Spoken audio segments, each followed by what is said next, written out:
신라면, 새우깡 등으로 국민의 사랑을 받는 식품기업 농심이 일본 전범기업들과 장기간 수상한 동행을 이어오고 있는 것으로 드러났습니다. 우리나라 국민들 일본 하면 치를 떠는데 그것도 우리나라를 수탈한 기업들, 비판에도 불구하고 대체 왜 동행을 계속하는 걸까요? 농심은 지난 2017년 10월께 미쓰비시 그룹 계열 미쓰비시 은행과 모종의 약정을 맺었습니다. 규모는 2천만 달러, 한화로 약 250억 원입니다. 전범기업이란 일제강점기 때 우리나라 국민들을 강제 징용하고 수탈했던 기업을 말하는데요. 특히 미쓰비시 그룹은 일제강점기 당시 앞장서서 강제 징용을 했던 기업이고 국내 대법원에서 이례적으로 배상 판결이 나올 정도의 대표 전범기업입니다. 국민기업인 농심이 전범기업의 돈이 유통되는 미쓰비시 은행과 관계를 맺었다. 참 이상해서 제가 취재를 계속해봤습니다. 우선 계약은 2017년 10월부터 12월 사이에 체결된 것으로 추정되고 수입 LC 계약으로 보입니다. 수입자의 요청으로 은행이 보증을 서주고 돈을 받아 넘겨주며 때로는 대신 돈을 지급하는 구조입니다. 은행은 각종 명목으로 수수료를 받고 이자를 받게 되는 거죠. 문제는 전범기업과의 협력이 이번이 처음이 아니라는 사실입니다. 농심은 지난 2007년부터 일본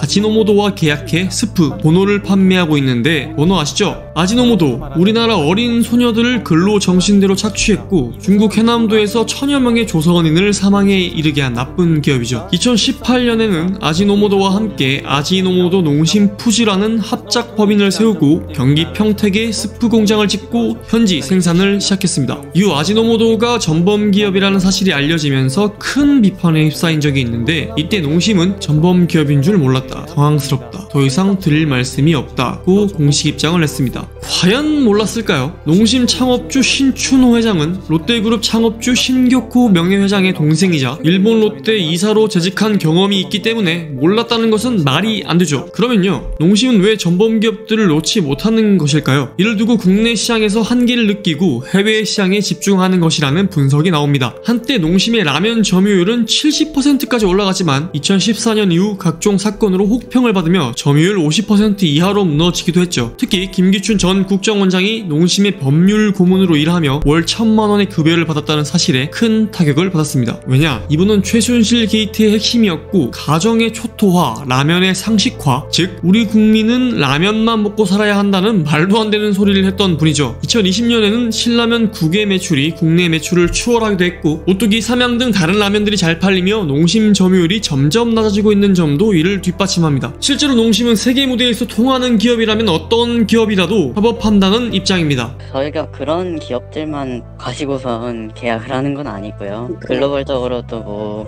제품력이 있고 저희가 아지노모토만 하는 것도 아니고. 그렇다고 전범기업과 협업을 하면 될까요? 물론 미쓰비시 은행 대출은 아직 실행된 적이 없다고 합니다. 하지만 약정이 유효하다는 것은 언제든 대출이 실행될 수 있다는 것을 의미하죠. 현재도 지속적으로 농심과 미쓰비시 사이에 사업에 관련된 이야기가 오고 가는 것으로 보입니다. 계획이 있다라기보다는 뭐 가능성이 있다라고 생각을 해주시면 됩니다. 한국은 강제 병합의 아픈 역사를 가지고 있는 나라죠. 그럼에도 아직 일본의 공식적인 사과는 없었습니다. 이런 상황인데 전범기업과 함께하는 농심, 비판은 전혀 의식하지 않는 걸까요? 근데 뭐 저희가 직접 대출을 하는 상황도 아니고 네, 저희가 뭐 여기서부터 드릴 말씀이 있을지 모르겠네요. 농심의 수상한 행적 제가 한번 계속 추적해보겠습니다. 혹시 다른 수상한 점이나 취재가 필요한 사항이 있으시면 언제든 댓글로 제보해주세요. 시청해주셔서 감사합니다.